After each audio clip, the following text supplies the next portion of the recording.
और मैं आपको एक अपना एक बहुत ही एम्बैरेसिंग एक्सपीरियंस बताता हूँ लाइफ का, जो अगर पहले वाला संदीप होता, मतलब कि वो स्कूल वाला संदीप, तो वो बैठ करके रोता, चीखता, चिल्लाता।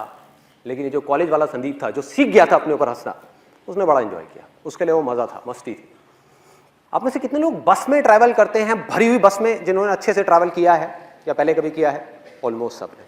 तो आप लोग बड़े आराम से रिलेट कर पाएंगे कि मैं क्या बोलने वाला हूँ। मैं कॉलेज से अपने घर आ रहा था एक बस के अंदर, और वो बस पूरी खचाखच भरी हुई थी। और बस में ट्रैवल करने की मेरे को सबसे ख़राब चीज़ ये लगती है कि उसमें जब बस पूरी तरह से भरी होती है तो सबके हाथ ऐसे होते हैं, और ज़्यादातर लोगों ने डिओड्रेंट नहीं लगाया होता। आप लोगों ने शायद ये प्रॉब्लम फेस करी होगी। तो हुआ क्या कि मैं ऐसी बस में ट्रैवल कर रहा, बस पूरी भरी हुई, और मुझे एक बड़ी अच्छी खुशबू आई, मतलब कमाल के एक परफ्यूम की खुशबू। और मैंने कहा यार ये क्या है, जहन्नुम में जन्नत दिख रही है, ये क्या है ये? मैं मतलब उसमें खो गया, उस खुशबू में। और मैंने अपने दोनों तरफ देखा, मैंने कहा ये कहाँ से आ रही है? तो मैंने पहले इधर देखा, इधर से नहीं थी। उधर देखा तो मेरे पीछे लेफ्ट साइड में एक लड़की खड़ी हुई थी, और उसने परफ्यूम लगाया। ये लड़की के नाम पे वो करने वाली बात। और जैसे मेरी नजर पड़ी कि ये इस लड़की में से ये परफ्यूम की खुशबू आ रही है, तो मेरे फेस पे हल्की सी स्माइल आ गई। और ये स्माइल उस लड़की को देख करके नहीं आई थी, क्योंकि आप लोगों को बैकग्राउंड पता है, उसको नहीं पता था। ये स्माइल आई थी उसके परफ्यूम की वजह से, कि मैंने देखा और मैंने कहा कितना अच्छा परफ्यूम है। तो हल्की सी स्माइल आई, लेकिन उस लड़की को ये डाउट हो गया कि मैं उसको छेड़ रहा हूँ, मैं उसमें लाइन मार रहा हूँ। और वो बिल्कुल गुस्से से मेरे को घूरने लग गई, मतलब उसने गुस्से वाली मेरे को लुक दी, और मैंने फटाफट से अपना मुंह नीचे कर लिया। मैंने कहा भाई पिटना नहीं है तो मुंह नीचे कर लो, भीड़ यहाँ पे बहुत है, बहुत मारेंगे सब मिल करके। तो मैं अपना आराम से ऐसे ही खड़ा हुआ। उसके 10-15 मिनट बाद में, गर्मी बहुत ज़्यादा थी, गर्मियों का टाइम था, और मेरे फेस पे पसीना आया। तो मैंने क्या किया, अपनी जेब में हाथ डाला रुमाल निकालने के लिए। अब ध्यान से देखो मेरा हाथ कैसा है, क्योंकि मैं आपको बता चुका हूँ कि मेरी उंगली मुड़ती नहीं है। तो मैं गया, मैंने जा करके अपनी जेब में हाथ डाला, रुमाल निकाला, और जब रुमाल निकाल रहा था तो वो उंगली जा करके उस लड़की के पैर पे टच हो गई। उसके पैर पे टच हो गई। आपने वो कहावत सुनी होगी, कंगाली में आटा गीला। बिल्कुल ऐसे ही कुछ मेरे साथ में हुआ कि पहले ही मेरी पिटने वाली हालत थी, और ऊपर से वो उंगली जा करके उसके पैर पे टच हो गई। मैं रुमाल लेकर के चुपचाप अपने फेस पे आया, और मेरी हालत खराब। मैं मन ही मन सोच रहा, मैंने कहा भाई अब क्या करूँ? दो ऑप्शन है मेरे पास में। एक तो ये है कि पलट करके इसको फटाफट से सॉरी बोल दूँ, लेकिन उसमें एक रिस्क है कि क्या हो अगर उसको पता ही नहीं है कि उंगली मेरी थी इतनी भीड़ में।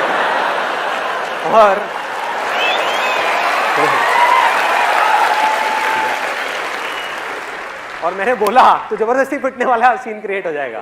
वो कहेगी अच्छा मेरे को उंगली मारी, तूने मारी? तो मैंने कहा भाई, तो मैं दूसरा ऑप्शन मेरे पास में ये था कि मैं चुप रहूं, आराम से देखता रहूं, मुंह नीचे करके ऐसे रिएक्ट करूं जैसे कुछ हुआ ही नहीं है। तो मैं सोच ही रहा था इन दोनों ऑप्शंस में से मैं कौन सा चूज करूं। इतनी देर में मेरे यहाँ पर राइट साइड में पीछे से किसी का हाथ आया, मतलब तगड़ा, जैसे सनी देओल का हाथ है ना, 2.5 किलो का हाथ, वो आया यहाँ पे, थड़ थड़ थड़ ऐसे करके। ओए, पीछे से आवाज आई, ओए। मैंने पीछे पलट करके देखा, और उस लड़की के साथ में एक लड़का खड़ा हुआ था, बॉडी बिल्डर टाइप का। अभी मुझे याद है उसने ब्लड रेड कलर की टाइट फिट टी शर्ट पहनी हुई थी, और उसके जो डोले थे, मतलब कि उसकी बाइसेप्स, वो ऑलमोस्ट उस टी शर्ट को फाड़ने वाली थी। इतना तगड़ा बंदा वहाँ पे पीछे खड़ा हुआ था। उसकी हाइट होगी करीबन 6-6.25 फीट। तो मैंने उसको पलट करके देखा, और पलटते ही अब मेरे को समझ ही नहीं आया मैं क्या बोलूँ। अब बहुत देर हो चुकी थी, अब सॉरी बोलने वाली स्टेज जा चुकी थी। मैंने कहा हाँ जी। बस मेरा ये बोलने की देर थी, लड़की का गुस्सा और बढ़ गया। कहती हाँ जी, मैं तुझे बताऊं हाँ जी। एक तो मुझे पहले देख करके हंसता है, उसके बाद में टच करता है, और फिर पलट करके कहता है हाँ जी। तो उल्टा पड़ गया मेरे ऊपर, मतलब जैसे ही मैंने उसको बोला। फिर मैंने उसको समझाया, मैंने कहा जी I am very very sorry. अब मैं आपको किस तरीके से समझाऊं, आप देखो ये जो मेरी 2 उंगलियां हैं, आप देखो इन दोनों की शेप्स में आपको साफ फर्क पता लग जाएगा। मेरी जो उंगली है ये मुड़ती नहीं है, मैंने जानबूझ करके नहीं किया, गलती से हो गया है। तो उसके बाद में उस लड़के ने बड़ा कमाल का डायलॉग बोला, जो उसके साथ में था, मुझे नहीं पता वो उसका क्या था, बट उसने बड़ा सही डायलॉग बोला। कहता ओ हीरो। मैं कहा हाँ जी। और क्या बोलूं? मैं कहा हाँ जी। कहता है मेरा हाथ दिख रहा है, ये भी अगर एक बार पढ़ना शुरू हो जाए ना तो रुकता नहीं है, जैसे तेरी उंगली मुड़ती नहीं है। तो मैंने कहा भाई आज तो तू गया, आज तो पिटाई होनी पक्की है।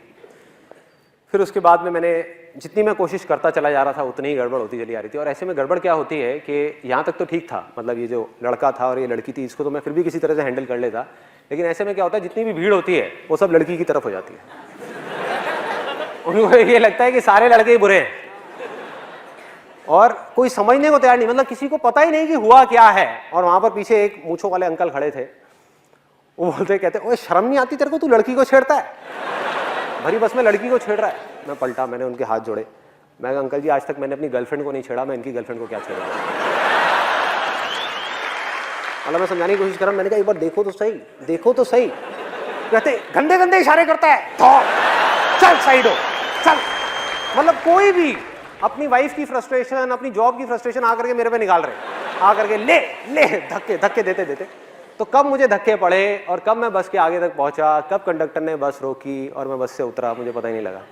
सब कुछ अपने आप हो गया, धक्के खाते खाते खाते खाते बीच रास्ते में मुझे बस से निकाल दिया। इनफैक्ट मेरा जो कॉलेज का बैग था वो भी बस में रह गया।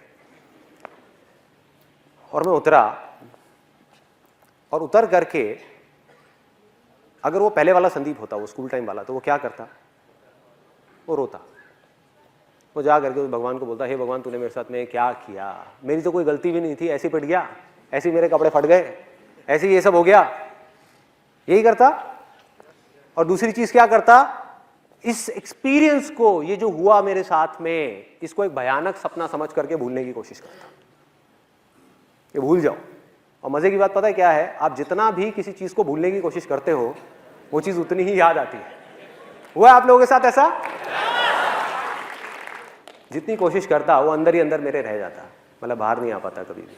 लेकिन ये था पहले वाला संदीप, मतलब कि वो स्कूल वाला संदीप जो अपने कॉलेज के फ्रेंड से नहीं मिला था, लेकिन वो मर चुका था। अब था ये कॉलेज वाला संदीप। मैंने क्या किया, वहाँ से उतरा, मैंने कहा यार बैग तो अंदर रह गया है, लेकिन दोबारा पिटने की मेरी हिम्मत नहीं थी। तो मैंने कहा दोबारा जाना तो बस के अंदर ठीक नहीं है। तो साइड में आया, वहाँ पर आ करके एक पानी की रेडी वाला खड़ा हुआ था, गर्मियों के अंदर वहाँ पे पानी की रेडी वाले खड़े होते हैं, उससे बढ़िया सा नींबू पानी बनवाया, नींबू पानी बनवा करके रोड के साइड में बैठा और हंसने लगा, अपने ऊपर ही हंसने लगा, मतलब अकेले में खुद का मजाक उड़ा रहा था। और बार बार सोच रहा, मैंने कहा यार मैंने सॉरी क्यों नहीं बोला। और अपने घर गया, वहाँ जा करके अपनी सिस्टर को एक किस्सा सुनाया। मैं कहा देख भाई मेरे साथ में ऐसी ऐसी चीज़ें हुई हैं। सिस्टर भी बहुत हंसी, कहती भैया तू तो बिल्कुल ही बेवकूफ़ है, बिल्कुल ही पागल है, ये क्या ज़रूरत थी ये सब करने की। मैंने कहा मैंने किया थोड़े, वैसे ही हो गया, मैं क्या करूँ। उसके बाद मैं अपने उन स्कूल फ्रेंड्स के पास में गया, वही जो मेरा बहुत मजाक उड़ाते थे, उनके पास में गया, उनको भी जा करके अपना पूरा किस्सा सुना दिया। और वो भी बहुत हंसे, कहते हमने सही नाम रखा था तेरा, उंगली देख उंगली करी दी ना तूने। कहते तू बाज नहीं आया, पंगे ले ही लिए ना। मैंने कहा हाँ यार क्या करूं, मैं ऐसा ही हूं। तो अब फर्क क्या था, क्योंकि मैं खुद पे हंसना सीख चुका था, उस समय नहीं आता था। तो अब वो लोग जैसे ही मेरा मजाक उड़ाते, पहले वो मुझे एक बोलते मैं उनको दो बोलता, अब वो मुझे एक बोलते मैं खुद के बारे में एक चीज और ऐड कर देता। वो कहते हैं हाँ वे उंगली, मैंने कहा हाँ यार तुम सही कह रहे हो, सही नाम रखा है तुमने मेरा, मैं हूं ही बेवकूफ, मैं हूं ही पागल। तो ये करते करते हुआ क्या, मजे की बात मेरे को अभी भी याद है, उनमें से एक लड़का जो मेरा सबसे ज्यादा मजाक उड़ाता था स्कूल टाइम में, उसने बोला, जब ऐसे ही कुछ देर तक ये चलता रहा, तो उसने बोला, कहता भाई संदीप तू बिल्कुल बदल गया है, तू तो बिल्कुल ही बदल गया है। और उसकी जो टोन थी ना बोलने की, वो खुशी वाली टोन नहीं थी। He was in a state of shock. वो सदमे में था कि भाई ये हुआ क्या इस लड़के को, वो सदमे में था। क्यों? क्योंकि उसकी पावर उसके हाथ से चली गई थी। सोचो किसी के हाथ में बहुत ज्यादा पावर हो और वो एकदम से चली जाए रातों रात, तो क्या होगा, वो कैसे रिएक्ट करेगा, वो शॉक में आ जाएगा ना, कहेगा भाई ये क्या हुआ है, ये हो क्या रहा है। क्योंकि उसकी पावर थी क्या, उसकी पावर थी मेरा गुस्सा। मुझे गुस्सा आता था और वो मुझे गुस्सा दिलाता था। मैं चिढ़ता था, वो मुझे चिढ़ाता था। मैंने चिढ़ना बंद कर दिया, अब वो किसको चिढ़ाएगा। सोचो, उसकी पावर गायब, उसके जोक्स फेल, पूरी तरह से फेल।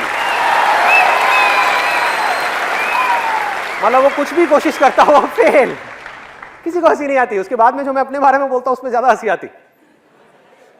तो ये मेरा लाइफ का छोटा सा मैंने आपको एक्सपीरियंस बताया कि किस तरह से अगर हम अपने अंदर एक इतना छोटा सा चेंज लेकर के आ जाए तो किस तरह से हमारी लाइफ एक बिल्कुल ही अलग डायरेक्शन पे निकल जाती है।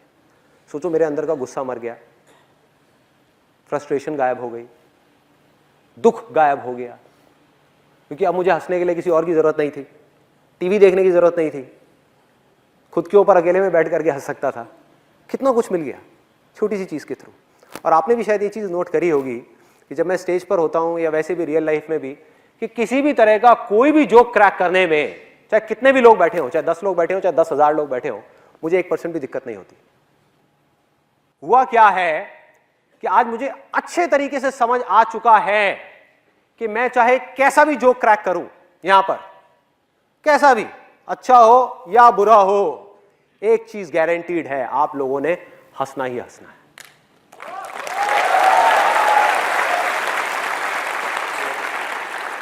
हंसना ही हंसना है, गारंटीड हंसना है। और ये मेरा कोई ओवर कॉन्फिडेंस नहीं है जो किसी इमेजिनेशन के ऊपर बेस्ड है, ये मेरा कॉन्फिडेंस है जो रियलिटी के ऊपर बेस्ड है। और मैं बताता हूं कैसे मैं ये बात बोल रहा हूं।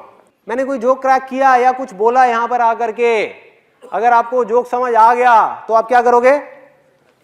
हंसोगे, उस जोक के ऊपर ठहाके मार मार के हंसोगे, खुल के हंसोगे। और अगर वो जोक समझ नहीं आया तो क्या होगा? तब भी आप हंसोगे। फर्क ये है कि आप मन ही मन मेरे जोक के ऊपर नहीं, मुझ पर हंसोगे। कि कितना बेवकूफ आदमी है, ये तो पागल है बिल्कुल ही। मन ही मन आप हंसे ना तो हुआ वो जो मैं चाहता था। मेरा मकसद क्या था? मेरा मकसद क्या था? ये नहीं था कि आप मेरे जोक के ऊपर हंसो, ये था कि आपकी जिंदगी में थोड़ी सी खुशी आ जाए, बस। अब इससे क्या फर्क पड़ता है कि आप मेरे जोक के ऊपर हंसो या मुझ पर हंसो? क्या फर्क पड़ता है? हाँ, या मेरी बेवकूफियों पे हंसो, या मेरे फेलियर्स पे हंसो, या मेरी वीकनेसेस पे हंसो। होता क्या है, जब हम धीरे धीरे इस रास्ते पे चलते हैं तो वो दिन दूर नहीं है जब सिर्फ हम अपनी छोटी छोटी वीकनेसेस का मजाक नहीं उड़ाते, बल्कि बड़े से बड़े फेलियर का भी मजाक उड़ा सकते हैं। बड़े से बड़े फेलियर का सोचो, ये क्या है?